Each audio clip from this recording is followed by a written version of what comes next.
Heute stelle ich euch ein ganz lässiges Projekt vor.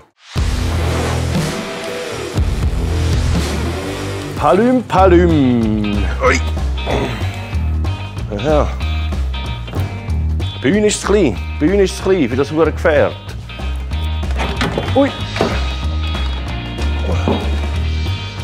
So. Ja, ist ganz schlimm, wenn man die Krankheit hat. Muss immer wieder Neues haben. Ich habe wieder mal das Dreirad ergattert. Vielen Dank an dieser Stelle an Dominik. Er hat mir geschrieben, er hat da noch einen geilen Schatz im Keller. Muss ich gerade schauen. Cavallo, nicht Cavallo. Ein Sachs Garello. Ich habe es 1320. Das heisst, es müsste machbar sein, um das Ding auf die Straße zu bringen. Natürlich als Kleinmotorrad. Aber das Geile ist, logisch, es hat einen Sachsmotor.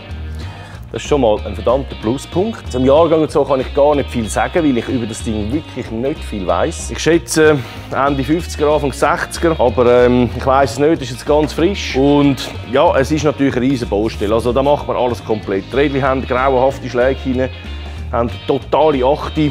Die Gabel hat Spiel da vorne, die Bremsen muss man neu machen. Auch aus dem Grund, weil der Tank ist natürlich irgendwie mal überlackiert worden. Ich habe bis jetzt leider noch kein Foto gefunden, wie das Original ausgesehen hat. Also vielleicht hat ja jemand mehr Informationen, dann könnt ihr euch sehr, sehr gerne melden bei mir. Jetzt ist Folgendes angesagt, dass wir sehen, es hat diverse lustige Sachen an dem Gerät. Zuerst mal Sachsmotor natürlich.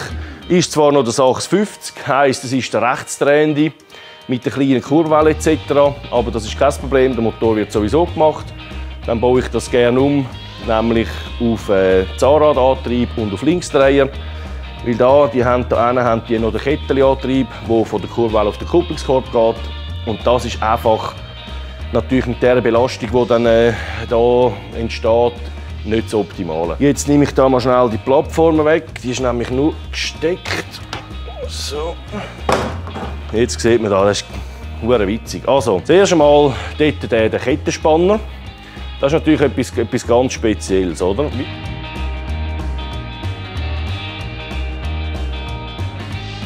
Das ist natürlich der Grund, den Kettenspanner haben sie natürlich gemacht, weil es ist ein unheimlich langer Weg für die Ketten. Oder? Und wenn man den Weg ohne einen Spanner macht, dann fängt die Kette an zu schwingen und nachher verklemmt sie vorne oder hinten. Das ist natürlich absolut Gefahr. Und darum das ist eine absolut ganz spezielle Geschichte, habe ich jetzt so noch nie gesehen. Ganz einfach, aber sehr raffiniertes Prinzip. Dann geht das da hinten. Da hinten haben wir den Zahnranz drin. Das sieht noch lustig aus, wie so ein kleines Diff, ein Miniatur-Diff. Das linke Rädchen, man sieht schon, 80 grauenhaft. Das linke Rädchen ist kugelgelagert, also das läuft einfach mit. Und das rechte Rädchen, das ist das, was angetrieben ist. Also es ist nur ein Rad angetrieben. Das aus einem ganz einfachen Grund, wenn man hinten eine Starrachse hat und beide Rädchen gleich drehen, wenn man dann in eine Kurve geht, dann verreisst es, oder? Entweder, wenn es zu wenig Schlupf hat, dann putzt es irgendetwas. Entweder bricht Achse oder du zerstörst den Motor oder irgendwas. Was weiter sehr, sehr geil ist, finde ich, sind die kleinen Blattfedern. Gefällt mir gut. Ich noch als alter Ami-Fan finde ich das lustig. Schöne Blattfederli. Und genau gleich wie beim Auto, da, die Befestigung und alles. Also das ist wirklich ganz etwas Lustiges. Ich habe lange gewährleistet, ob ich mich diesem Projekt annehmen soll. Und jetzt bin ich richtig froh, dass ich das gemacht habe, dass ich das geholt habe. Dreirad ist eh immer geil. Ja, apropos Dreirad, wenn wir schon im Dreirad sind, das Projekt Mark. Es ist im Moment alles ein bisschen am Stocken, weil wir haben ein bisschen Probleme wegen der ganzen Vernickel-Verchromerei. Es braucht einfach alles ein bisschen Zeit. Oder? Das Lederpopper-Projekt ist in der Warteschlaufe, mein Nickel-Gold-Projekt ist in der Warteschlaufe. Es braucht alles viel mehr Zeit, als ich gemeint habe. Das ist halt immer ein bisschen so eine Sache. Oder? Erstens muss man mal Zeit haben, um das ganze Zeug zu machen. Zweitens muss man natürlich, wenn jetzt zum Vernickel, zum Verchromer geht, dann hat er halt einfach seine 6 Wochen Wartezeit. Darum ist es halt sehr, sehr harzig. Aus diesem Grund bin ich quasi gezwungen, um ein neues Projekt anzureissen. Und ich habe jetzt einfach gedacht, normale Töffli, Daily Tuning, was auch immer, das haben wir jetzt wirklich schon ein paar Mal gemacht. Und darum bin ich gottenfroh, hat mich das Dreirad angekumpelt. Also es ist wirklich geil. Was es schlussendlich daraus gibt, ich habe natürlich Ideen, da will ich heute auch gar noch nicht zu viel erzählen. Mir wäre es eigentlich noch wichtig, wenn ihr in die Kommentare schreiben würdet, was ihr aus so einem Dreirad machen würdet. Da gibt es natürlich unheimlich viele Möglichkeiten, Variationen und das wäre wirklich spannend, Jetzt nicht farblich oder irgendetwas, einfach so auf dem Grundstil. Was macht man mit so einem Dreirad, der so eine geile Ladefläche hat hinten drauf? Was noch dazu kommt, ich werde das Ding einmal auf das Strassenverkehrsamt fahren, weil, wie gesagt, ich habe hier das 1320. Das ist ja so ein Importski.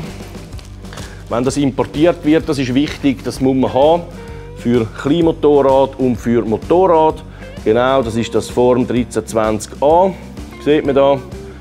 Und das ist eigentlich ein Verzollpapier, das heisst, wenn man das, ich sage jetzt, in Deutschland holt, dann muss man auf den Zoll, muss das ganze Gefährt verzollen und dann kommt man das 1320a über. Was wahrscheinlich bei dem noch sehr schwierig wird, man muss immer eine Bestätigung haben, dass das Gefährt so gebaut worden ist. Heisst, im Deutschen haben sie ja immer die Betriebserlaubnis, die alten, die kleinen.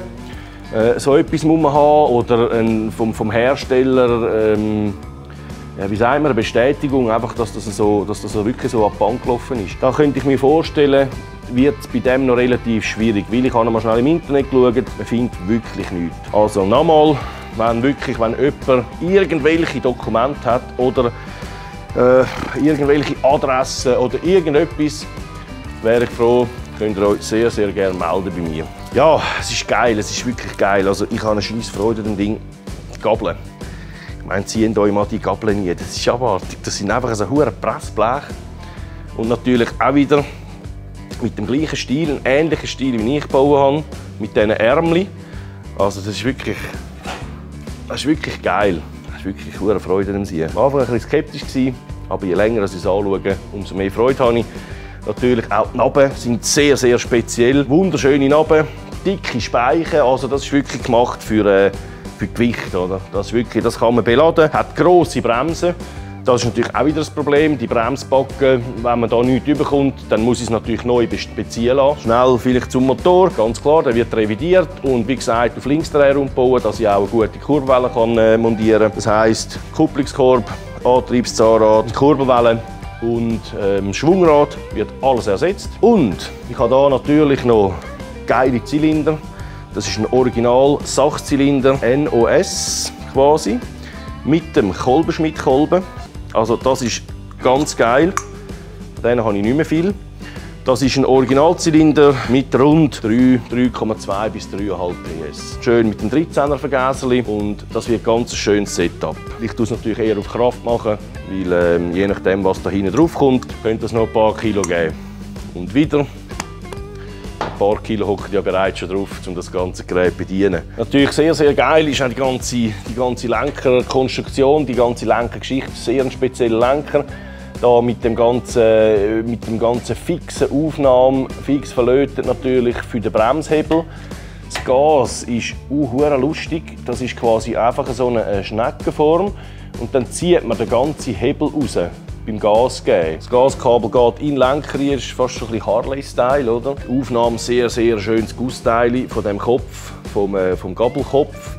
Schön. So Details gefallen mir unheimlich gut. Also ich würde sagen, ich wäre froh, wenn ihr mir ein bisschen helfen würdet, dass es da alles für Möglichkeiten gibt. Ich habe schon ein paar ganz lustige Ideen. Und besonders bei einer Idee, also wenn ich diese Idee lese im Kommentar, dann mache ich es. Weil die ist wirklich, gefällt mir bis jetzt am besten. Ich bin sehr gespannt, was ihr aus dem Gerät würdet machen. Ja, jetzt würde ich sagen, mir ist gesagt worden, das Ding laufe. Dann würde ich sagen, probiere ich das Ding mal zu starten. Ui.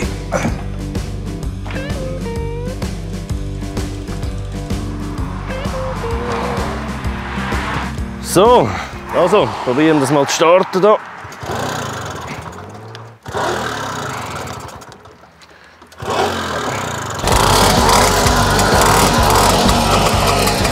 Es läuft, tatsächlich. Jetzt bin ich aber mal gespannt. Mit Kraft wird da nicht viel sein, aber mal schauen.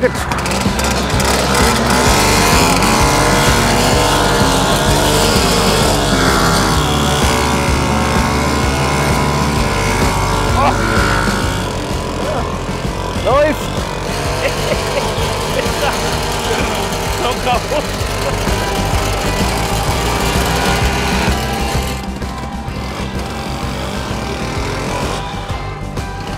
Das ist so eine kaputte Kiste. Oh, ich drehe durch. Ich habe schon etwas gelernt. Der erste Gang ist nämlich unten. Wie bei der Chilo gibt es das auch. Man denkt, hui, der hat jetzt aber gerade ganz wenig Power. Aber das 1 ist unten, das 2 ist dann vorne. Was soll ich dazu sagen? Es ist geil. Der Fahrstil ist einfach schräg. Sehr ungewohnt natürlich. Es ist absolut geil. Es wackelt und vibriert und macht. Und es braucht noch viel Liebe. Es braucht noch viel Liebe. Lässig, da gibt es gar nicht viel zu sagen. Es ist etwas sehr Spezielles. Ja, ich würde sagen, wir sehen uns bald wieder mit diversen anderen Projekten. Ich habe richtig Bock auf das Ding und vielen Dank fürs Zuschauen. Bis nächsten Montag.